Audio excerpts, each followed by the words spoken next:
cannot imagine what you must have gone through at such a young age. And this kind of leads up to sort of end of life issues. And there's been a ton of misinformation out there about advanced directives. Can you explain for our audience exactly what an advanced directive is and why you spend so much time speaking about it in your book? Perfect. You know, the first thing is it's not just about the end of life.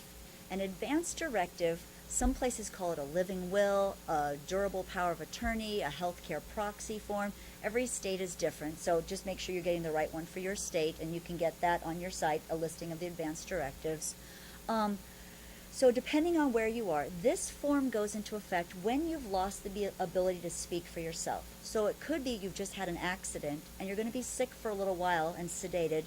Who should the doctor talk to? And then it does work at the end of life as well. So the form will ask you two questions. Who should make the choices for you? You know, and pick the person that you think would actually do a good job. And what would you want? Now, most forms just ask you about medical choices. What medical choices do you want? Do you want ventilator? Do you want CPR? What the form really should ask, and you can add as a separate paragraph in the other section, is what kind of life would you want? That's the thing the doctor doesn't really know.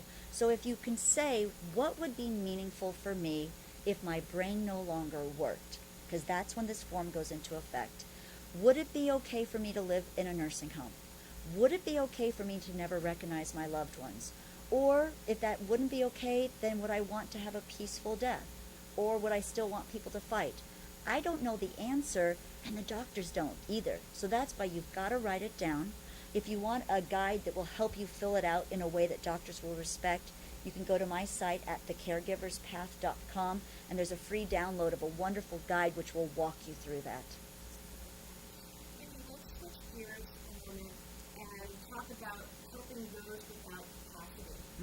I was really amazed to learn in your book about how the ethics we apply to our aging loved ones actually come from pediatric medicine. Can you tell us a little bit about that, and can you also take us through the four very practical and simple tools to rational decision-making? Okay, yes. You know, the thing about pediatrics, people get a little worried because, oh, you're going to treat my loved one like a child. Don't treat them like a baby. No, that's not it at all. Pediatricians are incredibly respectful of this growing person. Just because you're 5 or 10 doesn't mean you don't have some experience of what you're going through. It's your body. And so pediatric ethics have tools which guide us to keep that child included while we take care of them. So the first tool, this actually is used in every adult medicine as well, is called the decision-making framework. Sorry, I twisted my own words. The decision-making framework tells us to respect that person when we know what they would want, and to do the best we can when we don't. The second tool is the shared decision-making model. This is the first one that starts talking about mental age. So you may have a loved one with Alzheimer's who's just beginning to lose their ability to think. They're still going to be a participant, but as it changes, the person's more like a 12-year-old, and then they're like a 4-year-old, the rules have to change. So the basic rule is you include them in their life and give them voice to the level they're able, but no more so. Now, the next rule, the sliding scale for decision making, is a great tool because it doesn't just say the mental age matters, it says what situation are we in.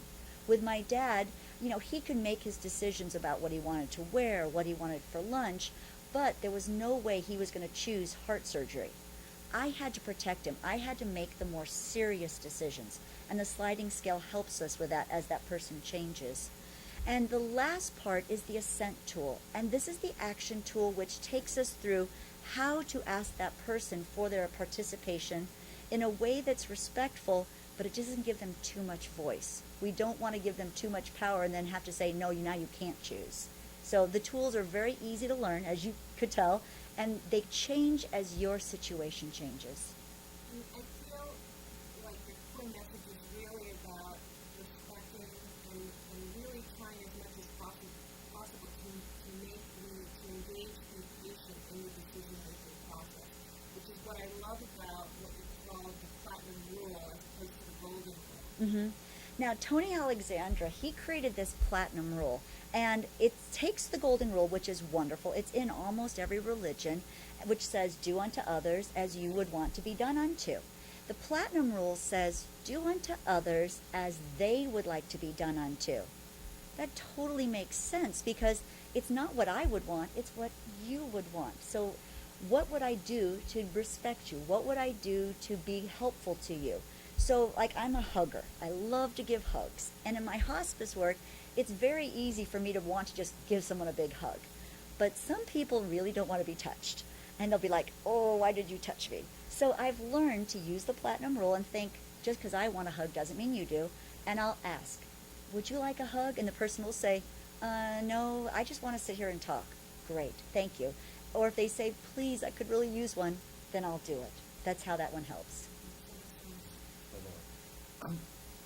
We talked a little bit about this, which is the importance of listening to people with mental disabilities, and I really found that very interesting. Can you explain a little bit more about the role of doing this and how you go about listening to someone who's suffering from mental disabilities? Everyone is able to communicate, almost everybody, and it may not be the way you and I are doing.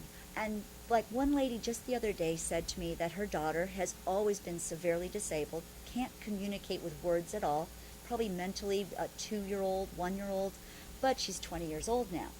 And she can still know how her daughter is feeling by her grimaces, her grunts, her expressions. So non-verbally, if you look at your loved one, you'll start seeing their signals to you.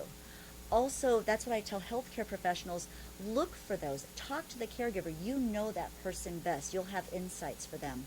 Now, if you're working with someone who's mentally older than that, you can have a conversation with them, but you don't throw information out as fast as we're doing right now. So if you need to tell someone that they're going to go in for a procedure, then you want to do that in steps and stages. You don't tell them everything one day. You say, here, we're going to go to the doctor. Remember that doctor we visited before? And then you leave space to make sure each time they really are understanding you. And you don't cover the whole experience. Maybe you just the first day talk about going to the doctor, what will happen when you get there.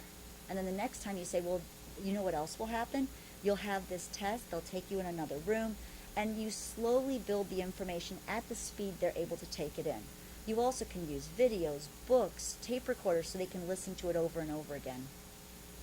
Viki, this leads me to ask you, what do families do when the person that they're caring for has an on day and an off day? Yeah. I can tell you, my grandfather has dementia. There are days where he's well-dressed and perfectly lucid, and then there are days where his hair is all tousled, and you can just tell it's not going to be his day. Yeah, his brain is tousled that day, really. I mean, that's what you can actually see. It comes back to that nonverbal looking at that person. Well, this is what's called fluctuating capacity, and I think this is a really misunderstood or we don't even think about it. I had the same experience with my dad, some really great days and some not so good ones. With fluctuating capacity, on the days that that person is doing better, they should have more conversations with you. You could talk about more important things. And then on the days they're doing worse, you've got to protect them more because they cannot participate to that same level. One thing that I see a lot of times happens, especially in the hospital, that when the caregiver has now taken over, nobody goes back and talks to that person on their good day. On that good day, go and interact with them. Ask them how they're doing, what else they have opinions about. Catch them on their good days. I think it's a very respectful way to treat that person.